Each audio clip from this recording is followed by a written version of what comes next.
Broadcasting from Cincinnati, you're listening to the Ringside Reporter podcast. All the news from the world of boxing right here. Well, I'm talking to you the way I want to talk to you. Now, here's your host, Eric Lorda.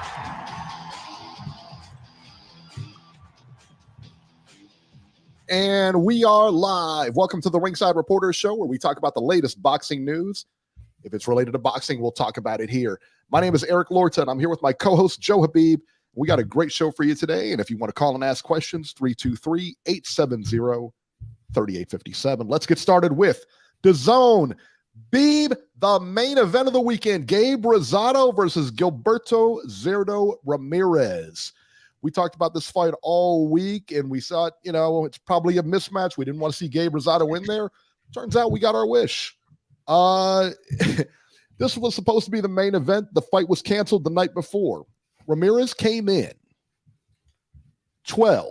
over 12 pounds over the light heavyweight limit. He was 187 pounds. Rosado let everyone know over social media. He said, upsets me to have to announce that the fight will no longer proceed. It's a very unique situation at the time. At the time to step on the scale, I was told that Zero's weight was 187.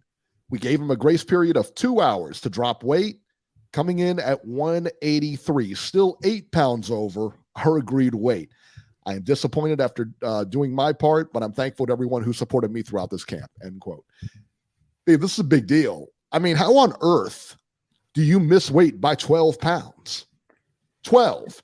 I mean, and my question, and we talked about this a little bit earlier, did the commission stop this fight, or did Rosado say, I'm not fighting? And I didn't hear, we didn't read anything about the commission stopping the fight. So I'm to assume that Rosado and his people says, absolutely no way. We're fighting this guy. But maybe, and listen, I don't question it. I get it. But if I'm Rosado and I had the choice, you may have should have fought him anyway, because it sounds like Ramirez was just completely out of shape. Yeah, he was out of shape. I mean, but I get it. He's still 12 pounds bigger than you, and then he's going to rehydrate tomorrow, so who knows what he's going to be at. Well, probably well over 200 pounds, De La Hoya said after the fight, he said he was disappointed and may look to move Ramirez up to cruiserweight to face Badou Jack. Seriously? I mean, this is simple, man. This is not a weight issue. This is a motivation issue for Ramirez. I think that loss hit him pretty hard, and he was dominated in that fight. That was his first loss, and mentally, I'm not sure he can make it back from this. You're talking about moving this guy. Listen, the weight isn't the issue. He's fine. He made weight for 45. This is the first time he's ever missed weight. You don't miss. How on earth? Okay, you have handlers. You got your promoter and your handlers and everything like that. And when they ask you, are you on weight? They said, yes. You cannot tell me this is the first time that the promoter, De La Hoya, learned about this. Was yesterday when he stepped on that scale. No way. No way. When a fighter's training for a fight, and I've seen this because I've been to gyms. I've followed some of the local fighters every day. Yeah. I used to see poor Dana Rosa plant with that rubber suit on that treadmill. That's miserable. On that treadmill, because we had this gym. It was a world's gym, but it also had like a boxing area where Dana used to train, and he would literally go on that treadmill with that rubber suit on for like 2 hours and just run. And you're just trying to cut weight at that point. You're trying to lose water and dry out. And there was some days he'd do 2 hours to go back and shadow box and skip and go back on the treadmill for another hour. He was weighing himself. He knew where he was at. He knew what he had to do to get there. So people know what's going on in the camp. Absolutely. For me, I'm guessing that as time went on, he was saying to himself, like, I really don't want to fight. I don't think he was this is just pure speculation on my part. I know exactly where you're going. Yeah, there was a lot of negative backlash for this fight. Why is he fighting Gabe Rosado? no disrespect to Gabe, but Gabe's not a light heavyweight. Hell, he's not even really a super middleweight. He's a 160 pounder. He's probably a 160 pounder, but he goes where he can make a paycheck, and all the power to him, whatever he wants to do to put food on the table and support his family. But at the end of the day, I just believe, Ramirez had no intention of making weight, and it's quite evident by the fact that he stepped on the scale 12 pounds over. So I don't think he wanted to fight. And I don't think he did either. He gave it a try, but there's no way you're going to lose 12. I don't care who you are. You're not losing 12 pounds not in 2 hours. Stop. Maybe a day, but not 2 hours. Where was this motivation prior to the fight, though? Yeah. He lost 4 pounds. I guess he came down 4 pounds to 8 something or whatever. But like, where was this motivated? Well, why would the commission even allow him to attempt to lose 12 pounds in 2 hours is beyond me. I think they wanted to see where he was going to be. I don't think anybody expected him to lose 12, but they wanted to see where he was going to be. And depending on where he came back after that 2 hours, they could say, okay, well, let's put a cap on it then. Let's put 10. You can't gain more than 10 pounds now. Maybe. And if you do, you forfeit the purse. I mean, he was going to make $400,000 for this fight. Oh, is that what it was? $400,000 for this fight. This was not Rosado, but Ramirez. Blew that. Now, I don't remember how much Rosado was going to make because I was focused on that 400,000 number that he just blew, But yeah, that's a big deal, man. That's a big deal. Big deal. $400,000. If you're not motivated by that money, that $400,000 in front of you, I mean, and what do you do? If you're Gabe Rosado, to me, they should have paid him because he came there, he weighed in, and it's just like I told you, like in the UFC, they have that clause. Like if your opponent doesn't make weight and he can't make weight and that's it, you get show money. That's in the contract. Yeah. As long as you show up and you make weight, you got the show money. Yeah. You don't get the win money, but you get the show money. So you can pay everybody off and it wasn't a complete waste of time. Yeah. I don't know what happened, but someone asked the same question you just posed on Twitter. And I don't know. Hopefully he gets something. Because you gotta pay sparring partners, you gotta pay training expenses, and then here's the thing too. You got strength and conditioning coaches. You got a lot of these guys have nutritionists. Oh yeah. So those people get paid. I mean, they ran through a camp with you, so you got to compensate them. 10-15% to your manager. Then promoters got to take his cut. Then your team, you got to get hotel rooms for your team. You got to get food for your team, and they got to eat, they got to sleep. You got to pay up, man. That's a 100%. Lot of money. It's a 100%. Lot of money. The whole lot of that stuff comes right off the top when they get paid. Half of it is going to go to taxes. You figure about a good, what do we say? At least 40%. 40%, yeah, 30-40%. You're in that bracket. Right, that's 40. Boom. That's 40% right off the top. Out, out the door, right there. That's why I don't. You don't ever hear me criticize a fighter for trying to get the most amount of money he can get, because when you factor in not only the blood, sweat, and tears in the training camps, but also the taxes that they have to pay and training expenses and all these people around them, lawyers. God, I mean, can't fault them. So, and what do they do? We're gonna reward this behavior. We're gonna reward this behavior, right? With a title shot against Badou Jack. What? Well, let's see if he gets that title shot. We'll see. Yeah, let's see if he gets it. De La Hoya likes to talk a lot. We'll see. I mean, Badou Jack likes to talk a lot. That's for sure. Badou Jack's got options, and I'm not so sure Zerto's on the top of that bucket list for Badou Jack right now. He just won a big fight. He's pretty well known over in the Middle East, where he's kind of based out of now. He could possibly get a Canelo fight down the line as well too. I know that Makabu was being mentioned. Why not Badou Jack? Makabu was definitely being mentioned. So, yeah, where does Rosado go from here? Wherever they tell him to go. I mean, that's a hard life. And you brought up a good point. I didn't even think about, and I'm thinking he could take the fight or whatever, but then I didn't even think about it. He's not 175 pounds. 175 pounds. way out of his comfort zone. I mean, way out of his comfort zone, about 175.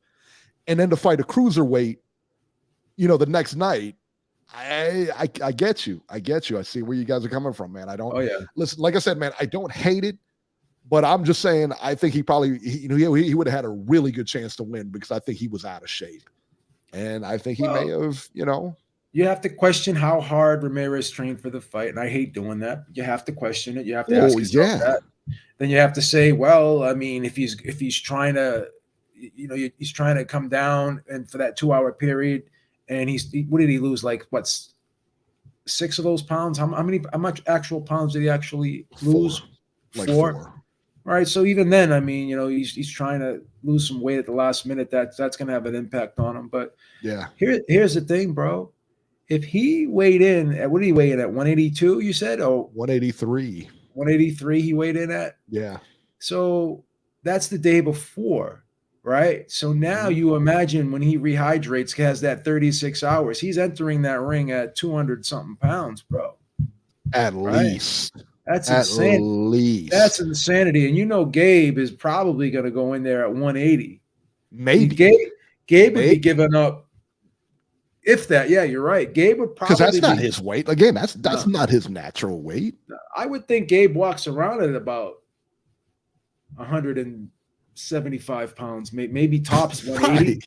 He probably didn't even have to cut weight for this. Yeah, so, I would think Gabe walks around at about 175, 180 pounds. Yeah, and then you're going to be going in the ring against a guy like over 200. That's insane, bro.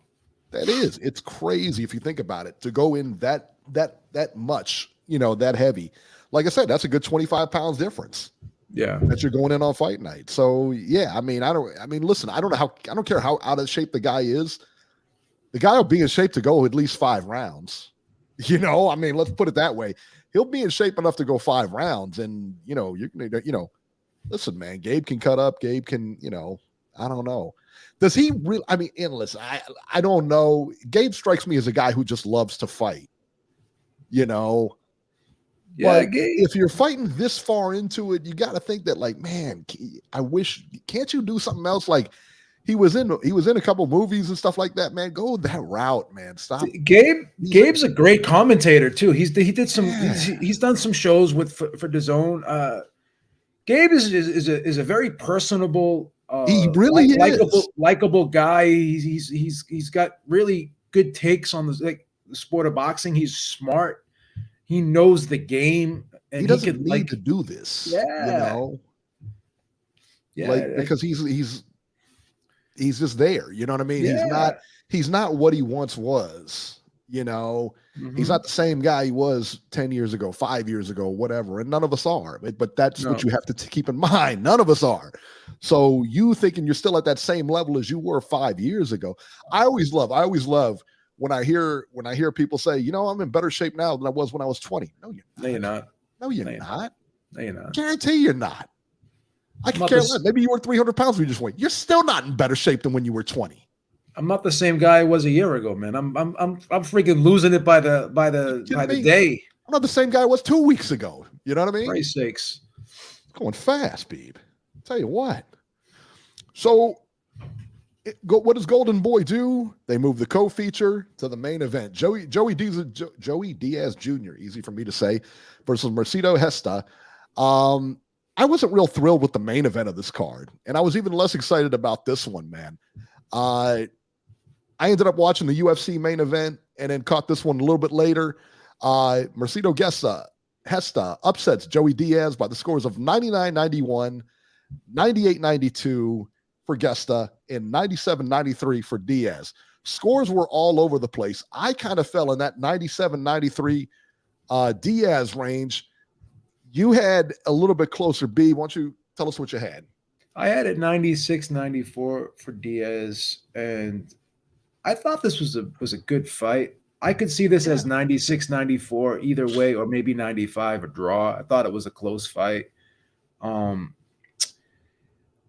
I think a lot was said about what Diaz wasn't doing and not enough of what he was doing. He was cutting off the ring. He was applying pressure. He was landing the right hand with some regularity. The jab was not bad. I mean, he's not known for throwing his jab a lot. He's known for kind of feinting his way in, bobbing and weaving his way in, and off the head movement, he'll throw some power shots, right? 135, I don't think is his weight class. I just don't think he has enough pop to get these guys' attention because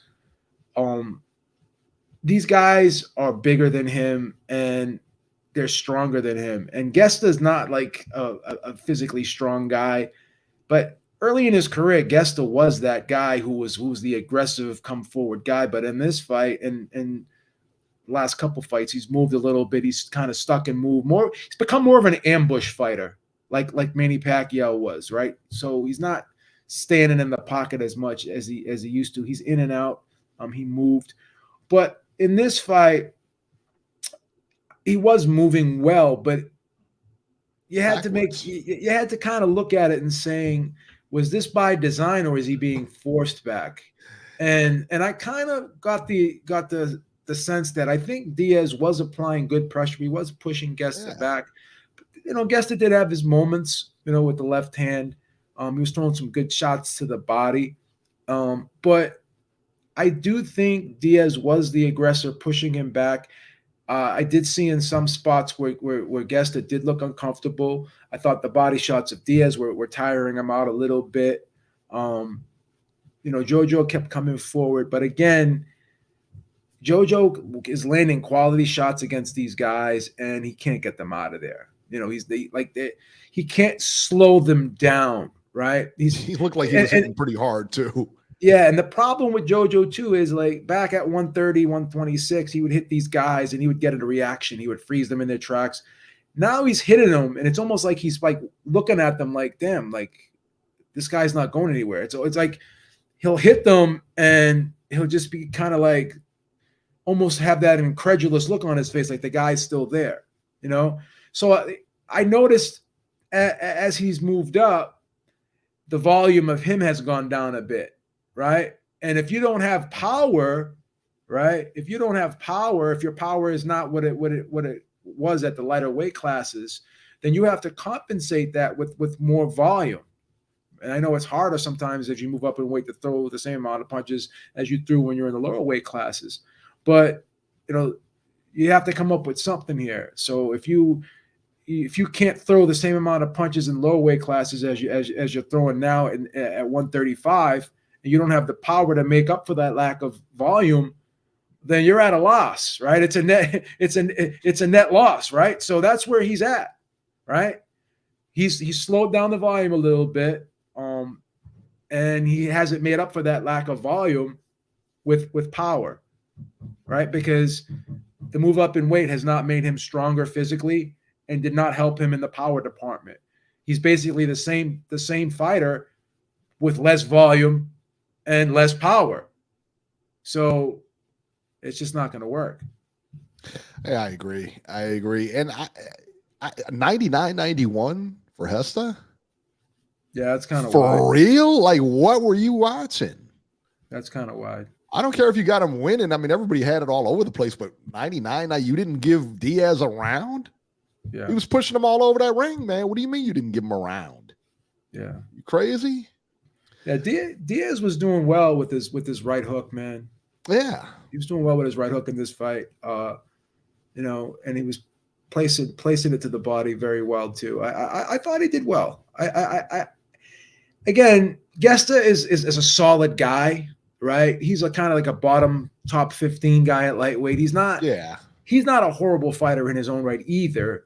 But I guess the expectation was JoJo Diaz was supposed to win a wide decision yesterday, and I guess on one of the cards he did. But this fight was closer than a lot of people expected, and it's funny. It's funny when they were segueing into this fight, Todd Grisham and Sergio Mora and Chris Mannix, and they were talking about the fight, and they were saying all of the baggage that JoJo Diaz had going into this fight, not in the last couple years or so, because he's been in the press a lot. He's had some issues, personal issues and stuff, and he's had some issues making weight.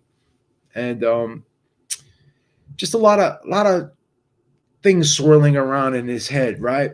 And that was a lot of things to carry into the ring. And at some point, you know, that weighs on you.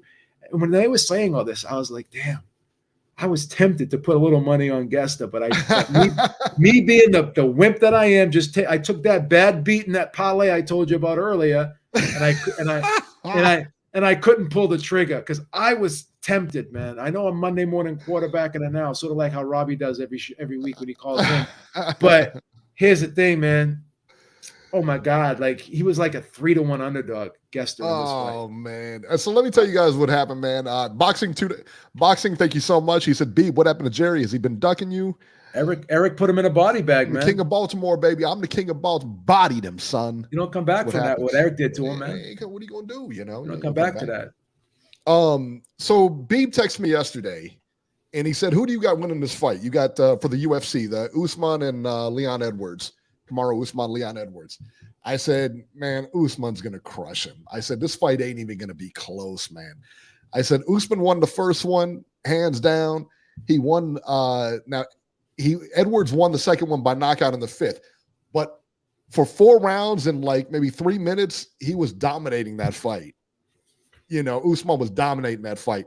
And I was like, he's going to go back to the drawing board. He's going to figure that out. He's got this guy's number. Yeah. You know, that was the general consensus out there. I mean, man, was I wrong? Yeah. I was like, he tells me today, he put a bet on that. I was like, oh man. Yeah. I had a parlay. You know, I said, what do I text him back and say, well, what do I know? You know, I had a parlay. No, I wanted to take him. I was just looking for confirmation bias. I was looking for reassurance.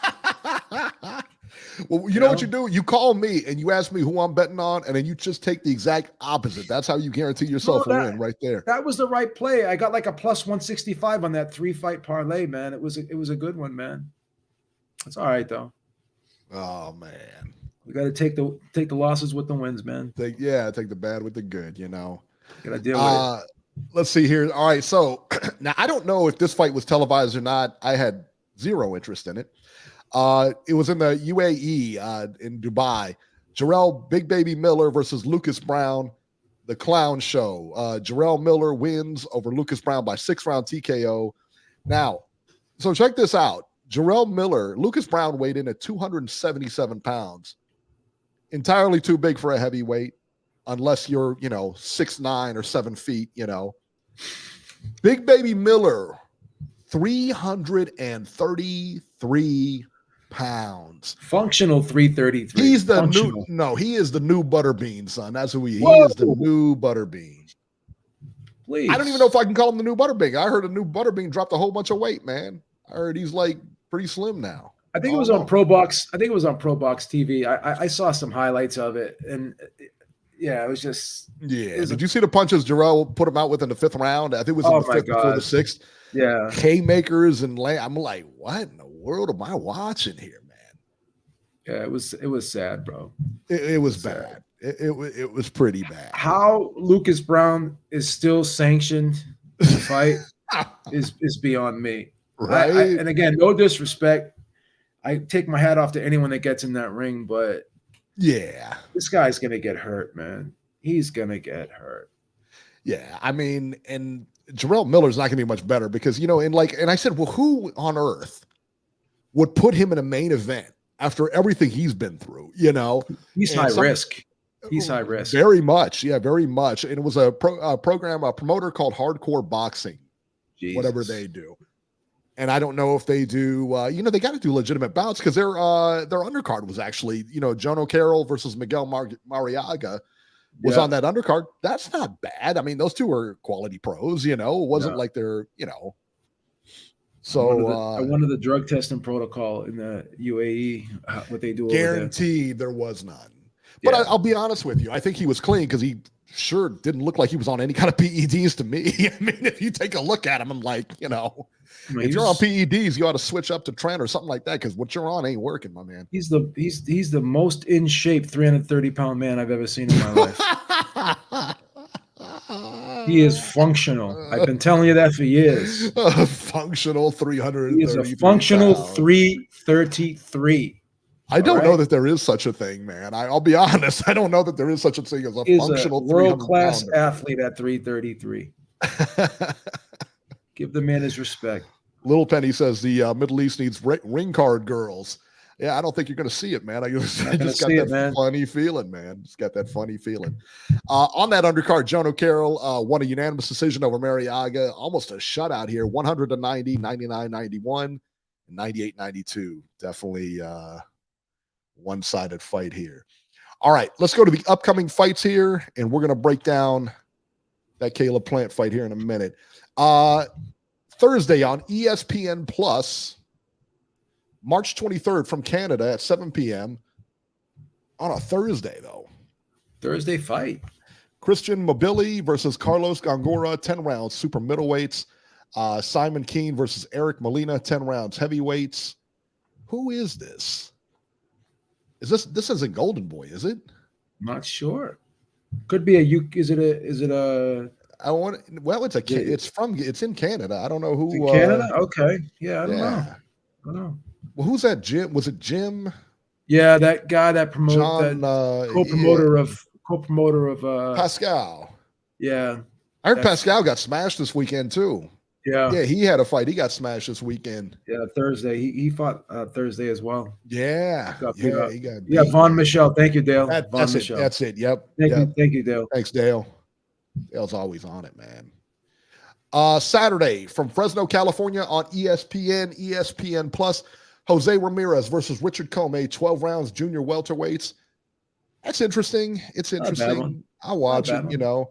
And then on the undercard, we got somebody named Cienza Estrada. Cienza Estrada, does that ring a bell, Bean? And then we got Atina. Sinisa Estrada, Eric, please. That's Is she that Instagram model, the one who's always in Eric, please, Eric. I'm asking questions. You can't. I'm asking Super questions. Super bad, Sinisa Estrada. Show her some respect. Super bad. Is that her stage name or is that her like stripper name? Or what is Eric? Please, come on, stop it, D. You show ain't some watching decorum, it. please. Are you watching that? Are you? Come on, D. Dale's like, come on. Please, Eric. Listen, man, I'm trying to learn. I'm trying to learn about the sport. And then you're just piling on me. That's what kills me. On all you people out there, by the way, I'm trying to learn about the sport. You guys know I'm not a big fan, so I'm trying to do my best here to learn about the sport. I ask a question, I get piled on. I don't understand. Should you help me out? You ask these questions, you use such a derisive tone when you refer to these young ladies. Derisive tone. It's unacceptable, Eric. It's unacceptable. And I'm just saying. Saying. I had never heard of this science. What is her name? Sanisa. Oh, okay. I got. All right. Well, now I know. Lisa's already putting the linens on the couch for you tonight. That's giving Lisa way too much credit, man. She doesn't put linens on the couch for me. Please, Eric. On DAZN on March 25th. A lot of fights on March 25th, by the way. No, it's a packed weekend, huh? From Guadalajara, Mexico. DAZN, Jose Zepeda versus Niraj Goyat. 10 rounds, junior welterweights. Carlos Ocampo versus the dreaded TBA. And so that's going to be on March 25th on DAZN. Not bad. All right, March 25th on DAZN from Manchester. Actually, on this is just from Manchester, England. Doesn't have I wonder if ESPN or somebody's going to pick this up. Lawrence Okoli versus David Light. 12 rounds for Okoli's WBO cruiserweight title. Rydell Booker on the undercard as well against Fraser Clark. Jack Catterall on that undercard. They always have like decent undercard, like decent guys on the undercard, but the guys they're fighting are never like, it's never like stellar. It's like more showcase kind of thing. A lot of showcase fights. You know what's crazy? I was looking at the UFC card last night because obviously I wanted to bet that parlay because I got that boost bonus to bet the parlay, and I'm going up and down the card looking at the odds, and like the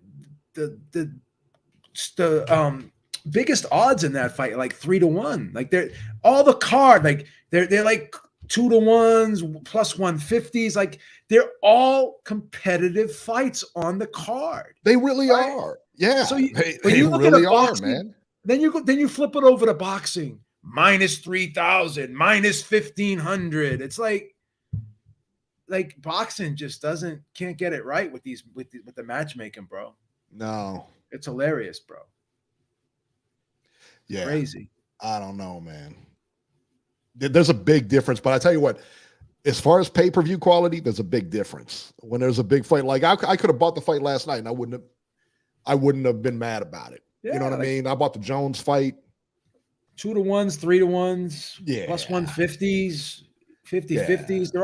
They're all close fights. And here's the thing.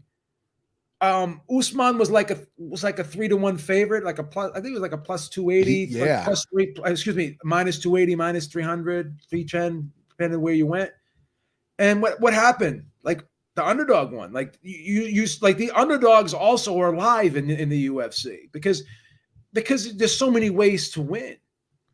You know, way too many. And it doesn't matter if you're not known for something or not. They all know how to put you in a choke. They all know how to put you in an arm bar. If you step in that ring, you know how to do those things, right? You know, everyone knows the basic judo. Judo submission, the jiu-jitsu submissions. Yeah, you got 4-ounce gloves. Oh, please don't compare Joe to that great man. Don't compare me to that guy. Don't compare Joe to that great man. Maestro, don't try to trigger me. I'll be honest with you. I'm not going to say this in a bad way that you're out of line. I just think that your thinking is a little skewed, thinking that Joe is trying to sound like Teddy Atlas. He may be trying to sound like Teddy Atlas, but please don't compare Joe to that Maestro, great man. The problem with people like Maestro is you got to understand, I don't make the news. I just report it. Go on FanDuel. See for yourself what the odds are. I didn't make the odds. I'm reporting it. I'm just a reporter. Right. We don't give Joe much responsibility. Take it up. He's just a reporter. You want to take it up with FanDuel? You want to take it up with DraftKings? You can go to the Better Business Bureau and file a complaint that their odds system. I didn't make it. There it is. Call them. Deal with them. Please. Triple G champ, Teddy is not a good man. How dare you? He put man. Mike Tyson on the straight and narrow. You kidding me? He's a grifter. How dare you? His father was a doctor. Well, his father was a good over there curing polio and stuff like that. I would never disrespect his father. His dad was over there curing polio and all kind of other stuff. You know what I'm saying? Shout out to him, man. I have no disrespect. May he rest in peace. It sounds like you have some disrespect. I'm just saying. It sounds like you're disrespecting him by disrespecting his offspring. That's just the way you're framing it. That's just the way you're framing it. You're distorting my motives. That's just the way I'm framing it. You're distorting my motives. You're distorting my motives. Joe Habib reporting. Oh, that guy's. Oh, he's the worst. Oh. If you gave me, well, I don't know. If I was going to say, if you gave me $1 million a year, I wouldn't be able to do what he does. But maybe I can make some concessions for $1 million. Teddy Atlas is garbage as a podcaster. His dementia is kicking in already. I'm not crazy about his podcast. I listen to snippets of his. I think you know what it is. I don't like the dude on his podcast. Yeah, I can't. He does it with another dude. I can't really deal with that dude because I think he thinks he's a boxer. I don't know. I just get the feeling that he thinks he's more important in life than he is. Yeah, maybe I don't know his credentials. I don't know. But he seems to take himself a little bit too seriously. Yeah, and then he talks about the fighters and just insults the fighters. Like, dude, you couldn't live a day in their shoes, bro. So like, stop trying to like minimize what fighters do. Like, he's always like question. Him and Teddy always question the heart of fighters. Well, Teddy, that's different. If Teddy questions it, it's probably true. Okay. If this other guy questions it, yeah, you know. I mean, come on. Samuel asked, do we ever do live reactions? Yeah, sometimes we do. Sometimes depends on the fight, man. We got a big fight coming up this weekend. We may do a live reaction show there. We may be watching it. Who knows? That's why this is what you got to do. Number one, you got to like the podcast. All right. That's number one. Then you got to subscribe to us. Then you got to hit the bell. You hit the bell, we let you know when we're going live. You know what I mean? So that way you never miss out on this. You know what I mean? Not to mention, Beeb does shows every single week, man. He does multiple shows every week, and they're all good shows, too. He always brings it. Listen, the one thing about Beeb is that nobody agrees with him, but he definitely makes you think, okay? He definitely makes you think, and he's swayed me on more than one occasion, although that doesn't really take much, I got to be honest. All right, Showtime pay-per-view, March 25th in Las Vegas. David Benavidez versus Caleb Plant, 12 rounds for Benavidez WBC interim super middleweight title. Interim. interim. This is what we're doing now. We're fighting interims. Come on, you It. couldn't find a belt. I mean, give me a break. Jesus Alejandro Ramos versus Joey Spencer, 10 rounds, junior middleweights. That's a good fight. That's a good fight, man. Cody Crowley versus Abel Ramos, 10 rounds, welterweights. Chris Colbert trying to get back in the column, man, versus Jose Valenzuela, 10 rounds, lightweights. Let's talk about this. I tell you, you want to bring Robert on, or do you want to talk about this first? Yeah, let's just bring him on so we can get it Let's get rid of him. Get it over with, man. He said, let's just get it over with. 530, my man, Ringside Robert. First off, Robert. So you're bringing me on to get it over with. Shame on you. That was first off, Robert. First off,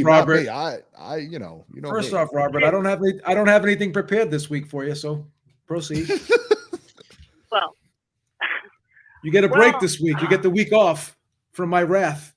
Well, I what can I say? I'm very disappointed in Gilberto Ramirez.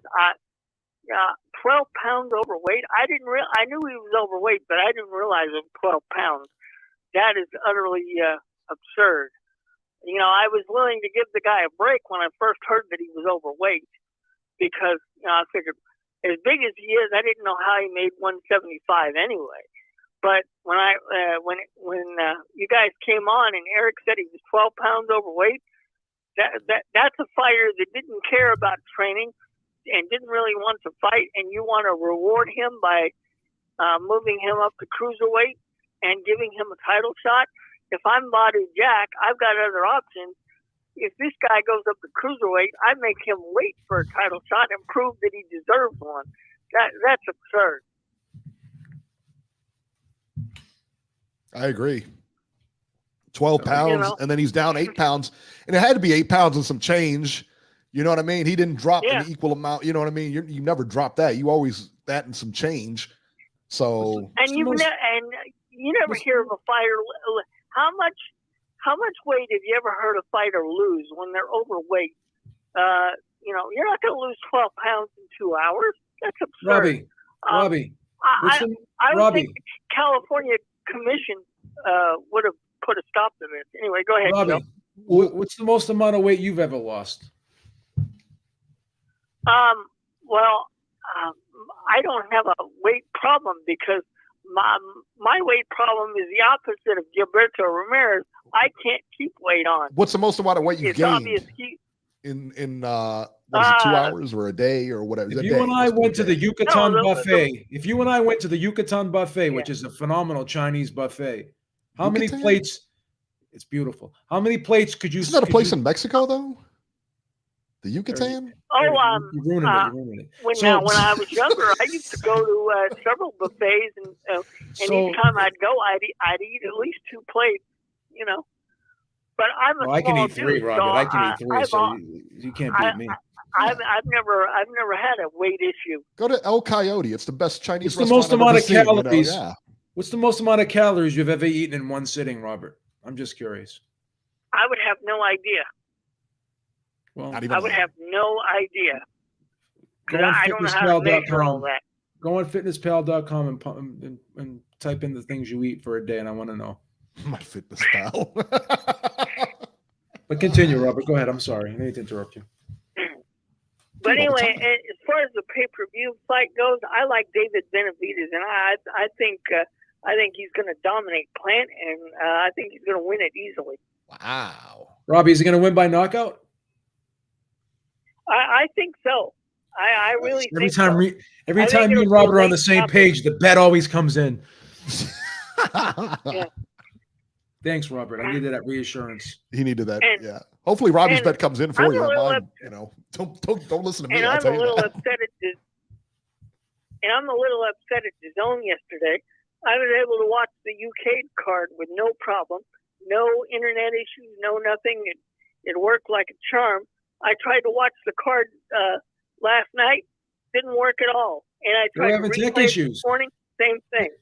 They were having tech issues last night. Did you see it? Like for the first 40 minutes of the show, they had this big friggin' thing up. We'll be right back. And I'm like, Jesus Christ, is this what the 224 is going to give us? Technical difficulties? Yeah. I'm very upset about that because if you're going to charge the money that you're going to charge, you can't expect your customers to deal with issues like this.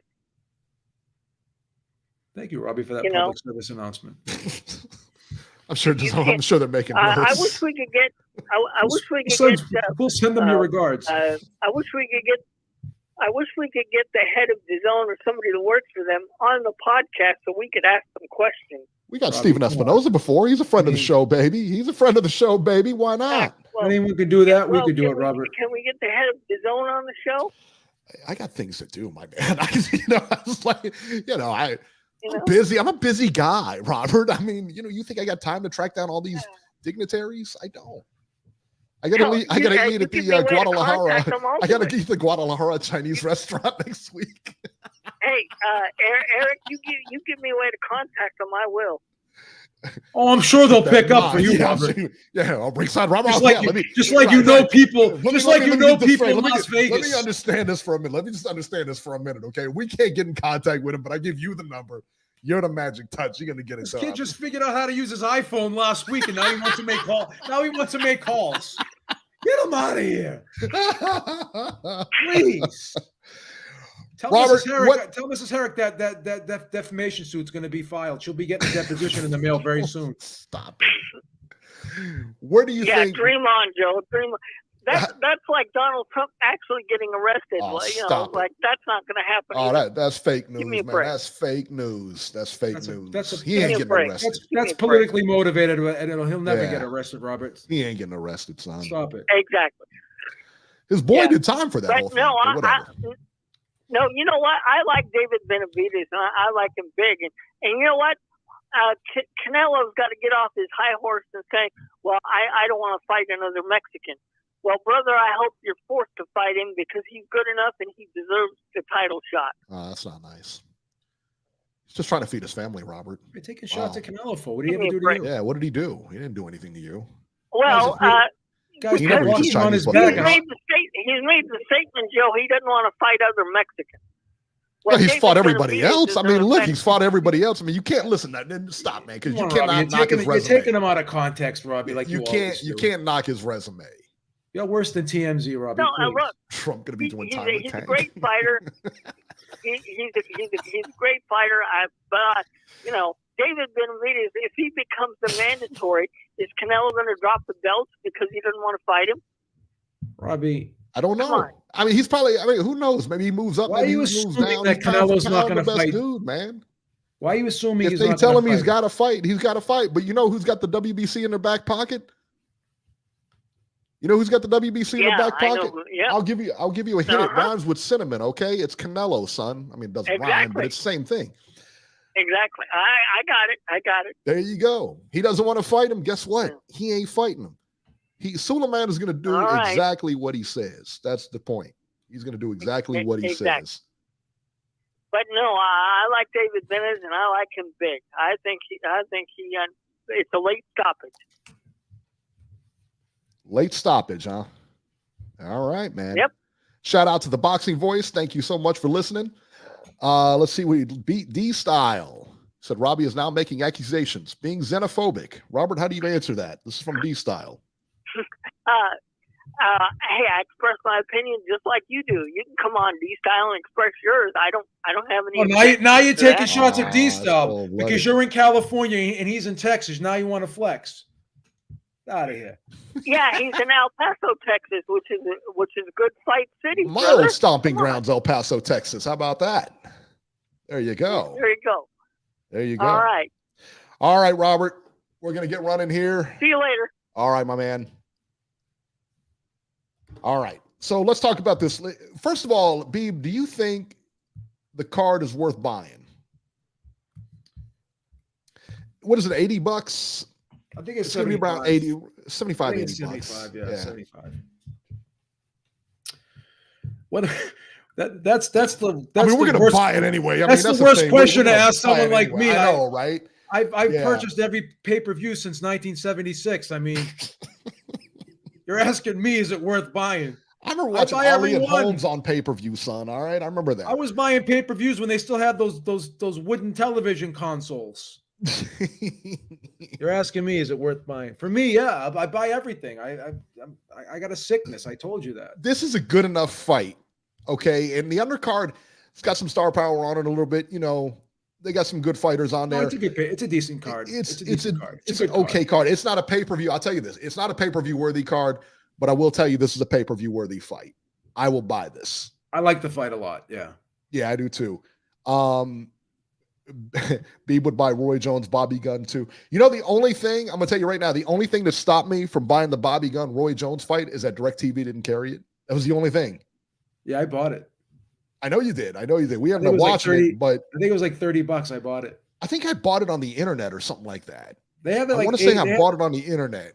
They had this channel on Roku called AEW, and you could buy like certain events on there. They had like a Jorge Linares fight on once. There you go. Yeah, it was crazy. Let's see here. Oh, where we at? Troy Soares says, no cojones. Duck Nello hasn't fought an undefeated black champion since losing to small old man Floyd a whole shameful decade ago. I don't think you can really. Austin Troy was undefeated when Canelo fought him. What are you talking about? That statement is. Was he? Yeah, he was undefeated when he Austin fought. Troy was a very good fight. I thought Canelo won that fight too. So I know there's a lot of people going back and forth. Yeah, they're both undefeated. Okay, here we go. Aaron Daly. Eric, you want a super bet on the super chat bet on the Plant versus Benavidez fight? Plant wins, you do a pie. Benavidez wins, I'll do a $10 super chat on the next show. Yeah, let's do that. Okay, I'll give you that. Are you taking Aaron Plant? Daly? You're taking Plant, Eric? No. He's taking Plant. Oh, he's taking Plant? Oh, okay.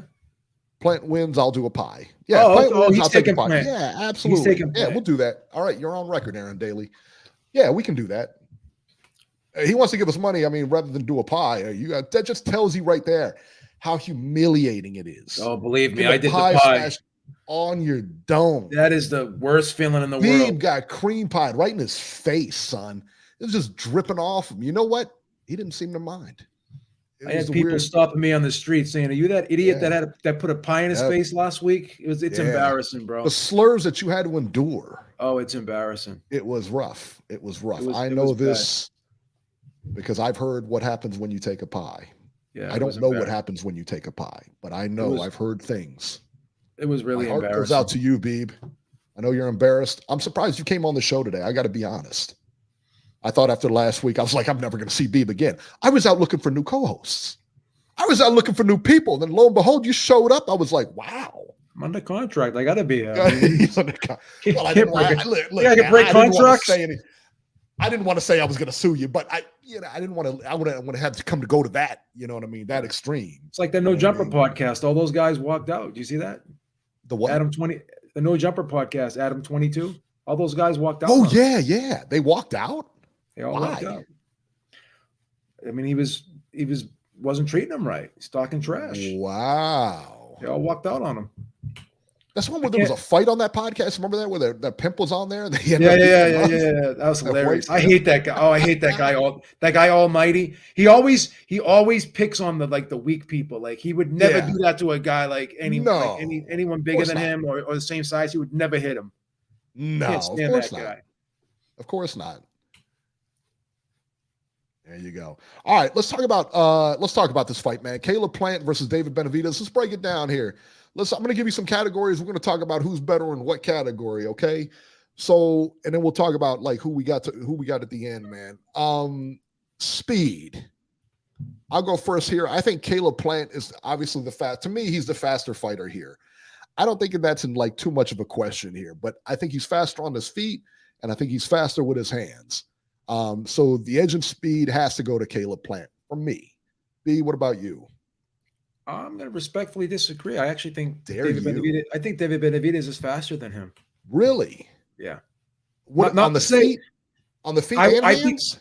I think both. The way David Benavidez just creeps up on guys and cuts that ring off and doesn't let them breathe. I think he's faster. I'll be honest. Wow. That's interesting, man. That's interesting. Boxing ability. I think they both box very well. I think Plant is an excellent boxer. I give him an edge, a slight edge in boxing ability. And I do think he's a better boxer than David Benavidez, a better technical boxer than David Benavidez.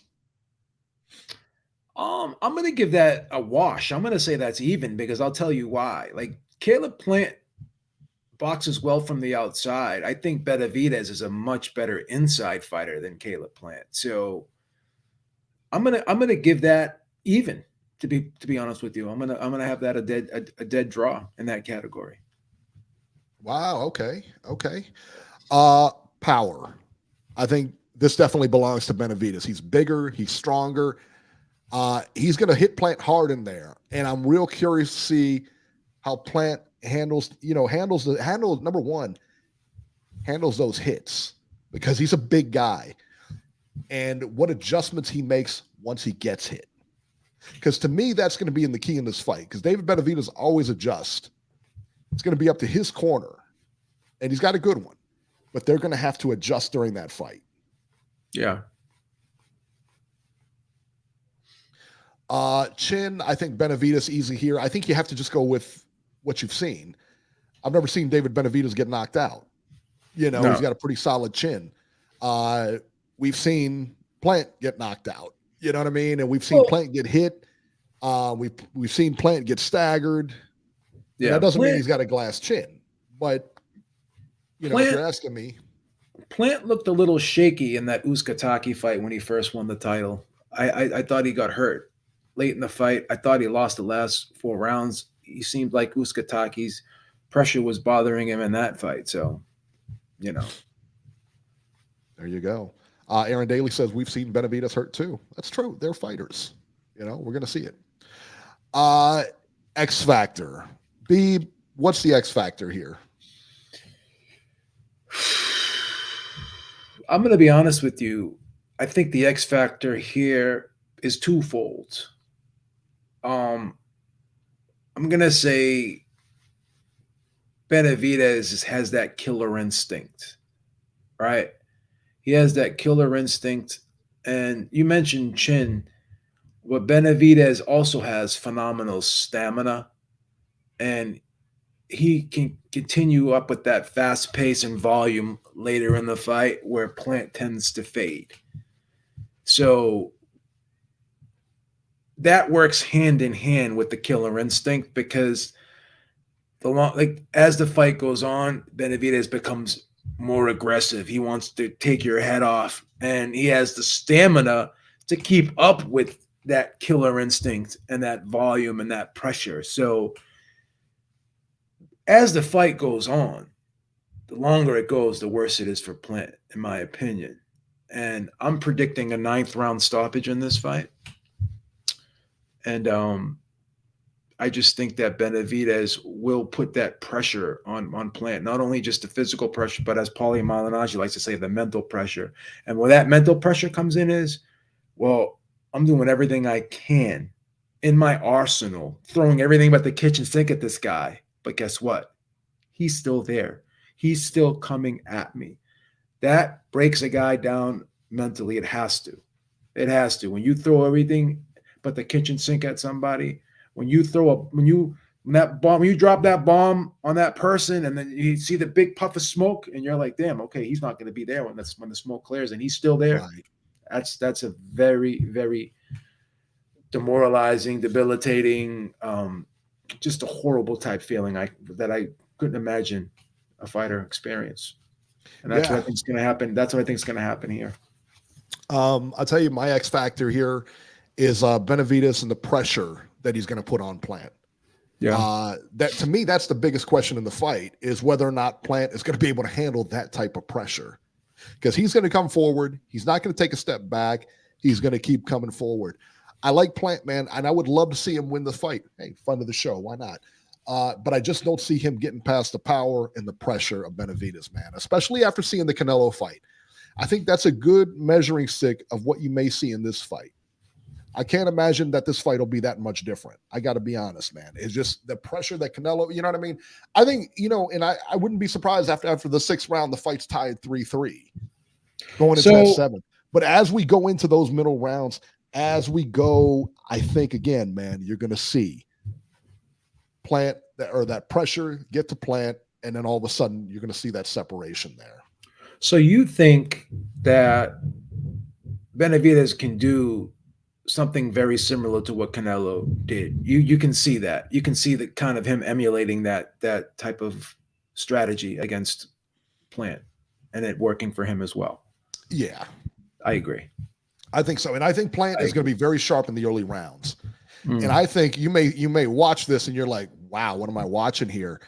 But again, man, that pressure, it makes a difference, man. It does. And those are the worst guys to fight in the gym, are those pressure guys that you hit them and you hit them and you hit them and they're still right in your face. You cannot breathe. You cannot breathe. You can't think. You just have to punch constantly to keep them off of you. Because if you're not punching, they're punching. You know what I mean? And that's gonna be here. Now, Caleb Plant is a good enough boxer, definitely skilled enough boxer, to nullify this for a few rounds, for at least 6 rounds. He's gonna win rounds and he's gonna lose rounds within those 6. But again, that pressure ultimately and the strength, they get tied up. That's not an easy thing to do either. You're tied up, you're gonna wrestle. Let me ask you this though, because we think that that's what's going to happen, is that the pressure. Caleb Plant has probably heard this all in his, this is nothing new to Caleb Plant and his team. Obviously, if we're seeing it, clearly they're seeing it too. So let me ask you, is there any way that the roles get reversed here? Caleb Plant becomes the aggressor, puts Benavidez on the back foot. And if Benavidez goes on the back foot, do we have a different fight?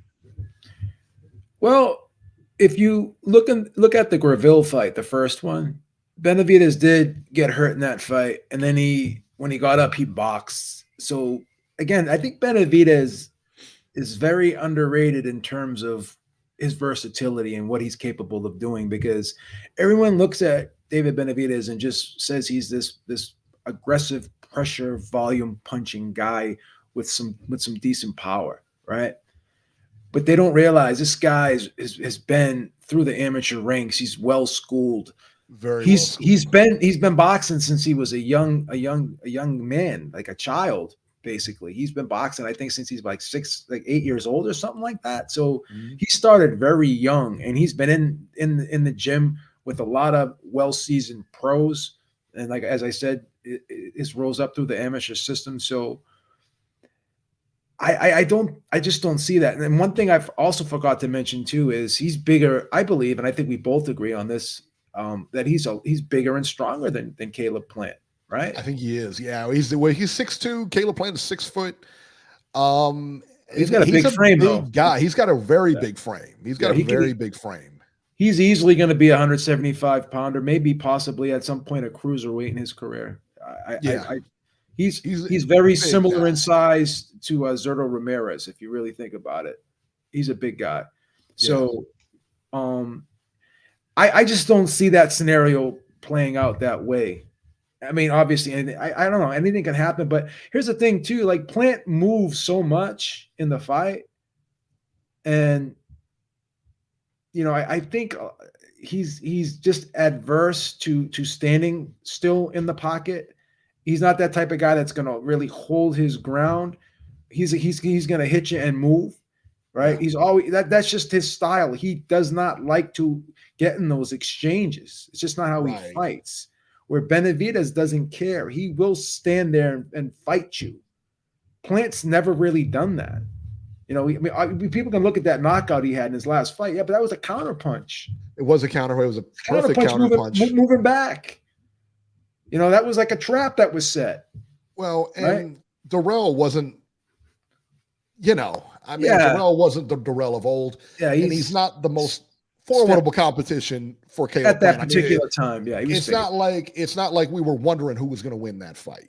Yeah, he was definitely surprised at how he won. We were surprised at how he won, but we weren't surprised. But he was definitely the odds-on favorite for that fight, for sure. Yeah. So we both think Benavidez wins. I think he stops him late. I think he does stop him late. I think that honestly, I think this looks a lot like the Canelo fight. And I mean, I hope I'm wrong, but I think it will look like a lot like the Canelo fight. I think it looks worse than the Canelo fight. Stop it.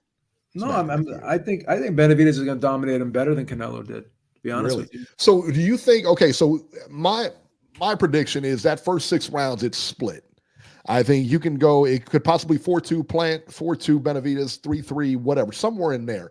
But I think, like I said, in that middle rounds that's when you're going to start to see that separation. Yeah, that's what I'm thinking. I think after the 5th, 6th round, you're going to start seeing Benavidez really start to have an impact. Start to put in shots and everything like that. Yeah.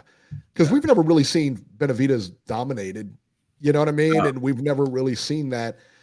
Tim Bradley, and you tell me, I don't know, maybe not. But Tim Bradley had said that he thinks that Plant will quit if you put too much mental pressure on him. I don't see that. Yeah. I don't see that. I mean, that's a harsh thing to say, man. Plant got up and he was willing to fight Canelo. He wanted to finish that fight. The body language suggested to me, and it's my opinion. Yeah. You can debate it if you want. I believe that he wanted to continue that fight. So yeah, maybe. But he couldn't. I'm not saying he should have. I'm not saying that physically he would have. He probably would have went right back down again, but he got up. Well, I'll tell you this. I had him leading at the time of the stoppage. Plant. I had him ahead. I had it even. I had Plant ahead at the time of that stoppage. That was a close fight. That was a close fight. Hey, listen, I give Plant a boatload of credit for that fight. I thought he held his own.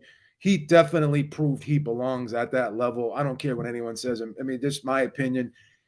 I was thoroughly impressed with what he did in that fight, and he went well above and beyond my expectations of what I thought he was going to do in that fight. So he gets full credit from me. Yeah. Shoeshine says Plant's ego is his demise. He will trade in the pocket. He didn't execute a perfect game plan against Canelo either. That's a great point. So Shoeshine thinks that he will stand and trade. All right. That he may stand and trade. If he stands and trade, I think if he stands and trade, that's a big mistake. Possible. I mean, anything could happen. I don't think he will, but I hope he doesn't. Fight Doctor says Tim Bradley sometimes sounds like he's punch drunk in his opinion. I agree. I totally agree. I mean, I like Bradley, but I don't think he's the greatest commentator. I can't stand him as a commentator. I didn't like him as a fighter either. I'm just not a big Tim Bradley fan. Yeah, I liked him I thought he was a good fighter, but I mean, to each his own. I didn't really care for him. All right, let's get to the news and rumors here. Beeb, this is got to be the biggest story in boxing right now. The biggest story. I mean, when I read this earlier this week, I couldn't contain myself. Adrian Broner, Cincinnati's own baby, has signed with the man himself, Donald King. Don King, baby, promoter extraordinaire. Titletown, baby. 2 Ohio guys. 2 Ohio guys, Beeb. Beeb, is this a good move? No. Not at all.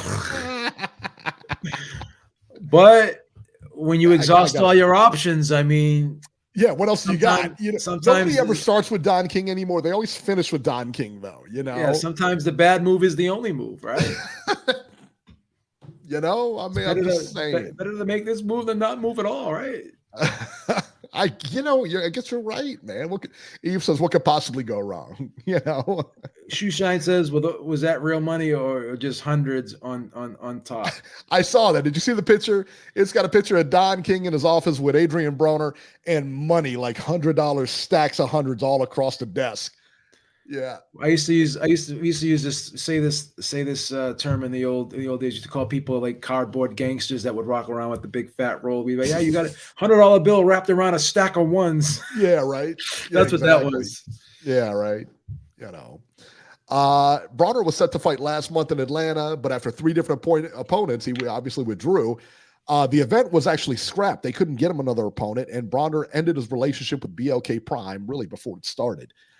So he signs a deal with Don King. Now, details of the contract were not made available. Broner hasn't fought since February of 2021. Think about that for a minute. That's 2 years out of the ring. Another thing to keep in mind is that Don King doesn't have any TV deals. So this was like, and obviously neither does, Black Prime is a channel, right? It's like a paid channel. It's like a paid channel. Like a platform, like a digital platform. Yeah. So, I mean, at least they had a TV channel. Don King doesn't have any affiliation with TV. Well, all his fights got to go on King Vision or whatever he calls it, his little fight stream thing. Yeah. You know, and they're usually like $30. Yeah. And now they just got Bronner, he'll probably charge 50. Centurion said he's going to make Bermain Stavern versus Bronner. Not a bad fight. Not a bad fight. That's great. That's crazy. I am Dwayne. He says, Eric, how many boxing crooks have come out of Ohio? Asking for a friend. None. There are no boxing crooks in Ohio. Don King, Al Heyman, 100% legit. Don King, did you hear the story? Did you hear the story about Don King when he went to court? Twice. Did this twice now. When he went to court and when the jury acquitted him, he sent them all to Hawaii. Yeah, I heard that. It's a true story. He sent those people all to Hawaii. I heard that. Both times. Who does that? What would you do if you're on a jury and you know that you're going to get like a lavish gift if he's not convicted of some kind of larceny or something, whatever they're suing him for? You know what I mean? I don't know about you, but I'm going to Hawaii. Then they used to say, like, when he come to town when there was for the fight, when he was promoting the big fights, he would come in to town and he would take like the judges and referees and shit out to dinner stuff. Oh yeah. I don't know how true that is, but that's what they said. The best was always when a fighter had just had enough and decided to sue him for like $5 million. They said Don King would show up at his house.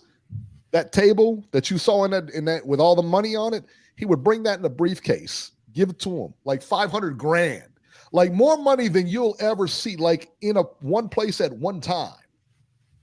And he said, I'll give you this. Why don't we just be friends? We'll drop the lawsuit. We'll continue to work. If you want to do your own thing, you can, man. But let's just drop this. Let's just maintain friendship, blah, blah, blah. And he gives them 500 and they take it. They take it. You know what's funny? In today's environment, when the money's like all digital and stuff, you go to a bank, you try to take 500,000 out of a bank now, man. You have a hard time doing that. You can't take a couple grand out of the bank without having a hard time doing it. If you went to your bank right now, I don't care what bank you go to, try to withdraw like maybe 10 grand. There's no way you can do it. They'd say, give me a couple of days. Yeah, you can't. They can't get that money like that. No bank has that on it. They don't. All your money is your money's gone, son. As soon as you basically put it's lent out to other people, man. Yep, that's what it does, man. So that's why if you ask for a large sum of money, it's gonna be a couple of days. Most banks aren't going to have that on hand. I mean, banks in Cincinnati do, but this is title town. Boston, I imagine a small place like Boston, they probably have to go to New York or maybe send somebody down to Cincinnati to get some money in their banks. You ain't withdrawing anything. I had a hard time. I was in Boston the other day. I had a hard time drawing out $50. They were like, I don't know. We're gonna have to come back this afternoon before you get that kind of money. So there you go. All right, let me ask you this, Beeb. Will Usyk and Fury, will that fight take place? There's still nothing official yet. Usyk has given in to every one of Fury's demands. He's given in to every single one of them. The 70-30, which is a joke, but he took it. The fight is slated for April 29th. That's, not too long, but a month away, a little over a month away. So I'm assuming both of them have been in training. I think this fight is a go. I think Fury's just playing his games, but if he doesn't agree to terms, man, that would definitely be a duck. No, I mean, he doesn't think he can beat Usyk, no? When you're getting 70-30 of that money. Yeah. I mean, listen, man. Again, Fury's my favorite fighter, but I gotta be consistent, right? What he's doing right now is not making himself look good. I mean, Usyk, by his actions and what he's been saying and what his team's been saying and put out there in the press and in interviews, they're saying yes to everything, right? They really want this fight, right? Fury, I don't know if he's playing games. I don't know what it is, but he is just looking like he is trying to drag this out.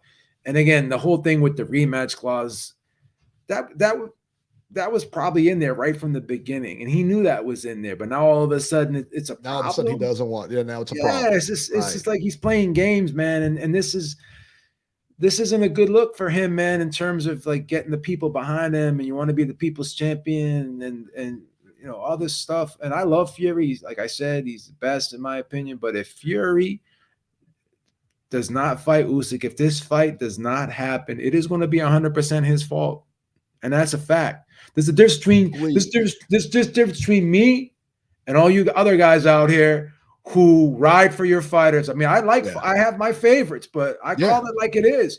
Like, once again, I don't make the news, I just report it. That's just the way it is, bro.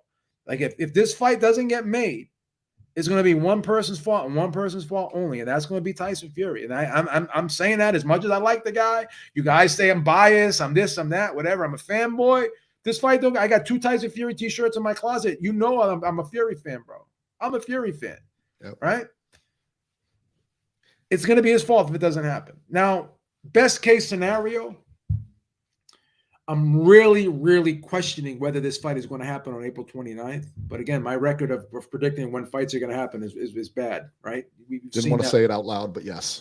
From last week. But best case scenario, the fight happens, but just not on April 29th, maybe May or June, right? Do I think he's going to pull an injury? You think he's going to pull an injury thing? Fury? Yeah. No. I don't think he's going to do that. But I don't know. For whatever reason, he just loves playing mind games, man. He wants to do things on his terms, man. You know what I mean? He always wants to move the goalposts. He always wants to upset the apple cart. He loves the dude likes chaos. Let's just call it for what it is. He likes chaos, and if chaos is not there, he creates it. And what's there's nothing in the fights, like weight or anything like that. Nothing, ring size, anything like that that's in question. It's just whether he's going to sign this document or not. And he's been at every turn, he's come back and he's given him the short end of the stick, and they've taken it. And I'm surprised. Usyk must want this fight. Do you think Usyk sees something in Fury that he can exploit? He has to, right? 3 of the 4 belts, man, belong to Usyk. I'm sure he believes he can win the fight. I honestly don't think he can win the fight. I think it's a horrible style matchup for him. I think it's a bad style matchup too. Maybe I'm again. You saw the Chisora fight. Yeah, that's what I'm thinking. This fight looks like. I'm thinking it looks like that too. Like, I'm thinking it looks a lot like this all through. Fury is gonna maul this guy on the inside. He's just gonna do that. I don't know that he has the punch to do anything with Fury. I just don't see this fight being as competitive as everyone else says it's going to be. And hopefully I'm wrong. I don't want to see a one-sided fight. Believe me, I don't. But I just think Fury is going to maul this guy on the inside. He is going to make this an ugly fight. He's going to just make it very uncomfortable for Usyk, man. And he's going to go to the body a lot. No one likes it to the body, but Usyk has an extra dislike for it. You see how he reacts to body shots. That seems to be his kryptonite.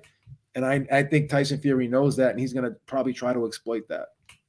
So I tell you what, man. Yeah, it's I think the fight takes place. I think it's just a lot of ado about nothing. But I think he, like you said, I think that's a great point. He just tries to create that chaos. He loves chaos, this guy. Yeah. That's what he thrives on. That's what he thrives on. And there was he was putting information out there. Like, even Eddie Hearn, he said, yeah, he duped me. I think it was in the second Wilder fight, he was telling everyone he sprained his ankles and stuff. Like, he'll lie about injuries. He just puts stuff out there just to mess with people. This guy is dangerous. This is why this guy's the best heavyweight of all time, man, because he beat you physically and mentally, man. You wonder if he's crazy like a fox. You know what I mean? Like, he knows what he's doing. I really believe that. I believe he knows what he's doing. He knows what he's doing. Canelo versus John Ryder is now official for May 5th. Listen, man, I'm not crazy about this fight, but I get it. It'll be in Mexico. I get it. I'm just not excited about it. I don't love the fight, but I don't hate it. This is like a Chavez-Haugen fight. You know what I mean? Everybody knew Greg Haugen wasn't going to beat Chavez in Mexico. You just knew that. You know what I mean? So I get it. It's a homecoming fight. I think he's earned it. And John Ryder's not going to beat him. He's not going to come close, but Canelo's earned it. He's fun enough guys that you can't say he's ducked anybody, So yeah, there you go. All right, let me go to the phone real quick. 971. Is this Portland? I believe this might be Portland. 971, you're live. Howdy. What's up, guys? Hi, who am I speaking with? Can you hear me? Oh, it's Sam. Sam, how are you? What can I talk to you? What do you need today? I wanted to bring up to anybody who might be skeptical about old footage. There's this I noticed a weird shift from 69 to 70. The hell are we talking about? And that was when boxing. What are we talking about now? When talking about the people who run the show, the promoters and stuff. Okay. In the year 1970, there was a whole bunch of Scottish and Russian and Polish champions. And after 1970, they noticed that 90% of the ticket sales they were selling is from South America. Uh-huh. And so they started to kind of make it harder for those guys to get a shot at the belt. All right, I got to go. All right. So, I mean, it just wasn't what we were talking about. You know what I mean? It's not a bad call. Yeah. It just wasn't what we were talking about. Yeah, that was kind of weird. I mean, we're talking about playing Benavidez, and then all of a sudden we're talking about 1970. Yeah, we can't go back to 70 right now. There's nothing applicable to the context of the show. Sorry. There you go. Thank you, Beeb. Beeb, you put it like you know what I wish? I wish I had you on my side, to go through my email or just I'm going to run stuff by you before Whenever you want to buy something or you want to negotiate a contract, I'll go somewhere else. Don't get me wrong on that. But I mean, when I want to say there's something, this new product called Bring a Beeb. It's called Bring a Beeb. Bring a Beeb. There's a new product called Bring a Beeb. Bring a Beeb. You know, they used to have those speaking spells. They have this new product called Bring a Beeb. I tried to sell this to the guys at Shark Tank. So basically, it's like, what would Beeb do? You just hit the button. What would Beeb do? What would you do, Beeb, in this situation? You speak into it, you hit the button, and Beeb gives you the answer. And then we're supposed to do the opposite, or what are we supposed to do? You do exactly what you do. Bring a Beeb. Bring a Beeb. Bring a Beeb. That's the new product that's out. It's such a moron. You could buy them at the toy section in Publix. Publix. What's the matter with you? All right, guys, that'll do it for this edition of Ringside Reporter. As always, you can catch Joe Habib on Twitter at JHabib1. Find our YouTube channel at ringsidereporterlive.com. You can find me on Twitter at ringside73. Guys, have a good one. We'll see you next week.